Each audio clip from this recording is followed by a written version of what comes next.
Hello, I'm Jim Nicely from Salisbury. We're here at WBOC's historic Studio D. You're watching Delmarva Life. And so nice having Jim with us in the audience today. You know, fresh herbs can work wonders on an ordinary dish, but did you know they can also pack a medicinal oomph? And if that isn't enough, most herbs can be grown in your kitchen windowsill. Our next guest is here to show us how. Ginny Rosenkrantz from the University of Maryland Extension Office joins us this afternoon. Ginny, thanks a lot for coming in. Thanks. Now, you know, normally, at least in my house, you find the herbs in bottles in the kitchen cabinet. Oh, and that's because it's easy to do that. You can get them any time of the year, and that works for a lot of people. But fresh herbs just add so much more. Yeah. Really, really they do. And they're easy to grow. And you brought in some, and we're going to start off with basil. Now, explain why basil is looking a little tiny. Scrumpy. Well, what happened was when I bought it, it was about this high, this tall. This is an annual, and I knew being an annual, its whole purpose in life is to grow, have flowers, have seeds. So you want to constantly be pinching this off. Okay. And I have. When I first bought it, there were maybe 6 or 7 plants in here. Now I'm down to 2. But every time I serve something that has like tomatoes and all that, I pinch a couple of leaves off, just like that. And because these are grown organically, and because I make sure I rinse them off with water all the time, they're doing really good. There's no insects or disease. I can just go ahead and pinch it off like that and just eat it. And eat it. All right. Next we have parsley. Okay, parsley is neat. This was the annual. This parsley is what they call a biennial. Okay. And the reason why I bring that up is the first year you have all these wonderful leaves, and these leaves are full of wonderful flavor. The second year, being a biennial meaning 2, the second year all the nutrients in the leaves goes back down into the roots so that it can create flowers and therefore seeds. And the leaves at that point don't have a good taste. It's kind of like blah. So you want to just hang on to it for a year? Right, and then you can either plant it in your garden and let it go to seeds for next year's next year's plants. But the first year it tastes good, the second year it tastes nasty. All right, moving on to sage. Oh, sage is a wonderful perennial. I love the fragrance. Just, you know, I go to my herbs and just play with them like this. It smells so good.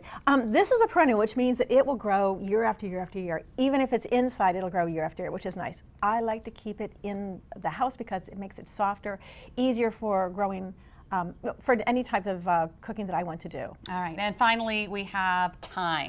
Thyme again is a perennial, and this is really neat too. This likes to be high and dry, likes a lot of sun. And again, this is very easy for me to harvest for cooking.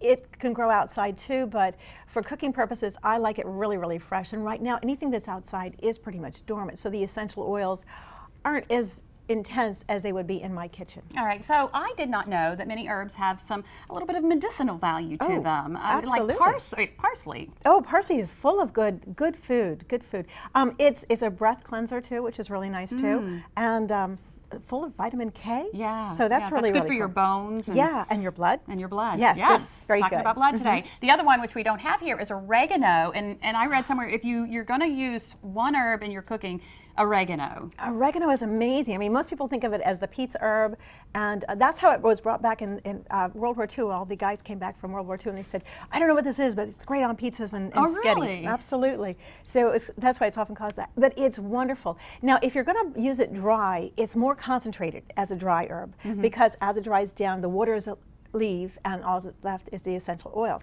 But if you can get it fresh, yeah, and the antioxidants are amazing. 20 times more cancer-fighting antioxidants than other herbs. It even holds its own against some fruit. All right, and finally we're going to talk briefly about rosemary. That's for people who want to like kind of have their brain boosted a little bit. Well, remember, there's an old saying, rosemary for remembrance. Yeah, and I really do mean that. I mean, people used to wear crowns of it as if that would help them, but I think you have to actually ingest it. Yeah. All right. Well, Jenny, thank you so much. Good information today. Thanks for inviting me and my herbs. Yes. Well, it's not just herbs that are good for you. Still to come on Delmarva Life when we're excited. What do we do, Jenny? We jump up and down, right? It's just a great feeling, but did you know it's also good for you? We'll visit a place that's made for that, jumping up and down, and how it affects your health and why, for some moms, it could help your sanity as well. We'll be right back.